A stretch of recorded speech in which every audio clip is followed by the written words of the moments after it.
আমারে বলেন যে আমি নাকি দালালি করি, সরকারের দালালি করি, কারণ আমি এইটাই, আমি আওয়ামী লীগের দালালি।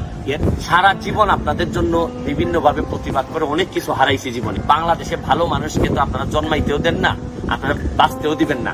আরেকটা জিনিস দেখেন, বঙ্গবন্ধু থেকে শুরু করে কোনো ভালো মানুষই তো আপনারা বাঁচাই রাখেন নাই। আরেকটা জিনিস দেখেন, আমারে বলেন যে আমি নাকি দালালি করি, সরকারের দালালি করি, আওয়ামী লীগের দালালি করি। আমি কিন্তু আপনাদেরকে স্পষ্ট করে বলছি, খারাপ সময়ে আমি আওয়ামী লীগ ছাত্রলীগ করা ছেলে। আপনি এটা নিশ্চিত ধরে রাখতে পারেন যে আমি আওয়ামী লীগের দালাল, জননেত্রী শেখ হাসিনা আমার নেতা, আর আমার আদর্শ হচ্ছে গিয়ে বঙ্গবন্ধু শেখ মুজিবুর রহমান। এটা স্পষ্ট, এখানে বাইরে যাওয়ার কোনো বিষয়ই নাই।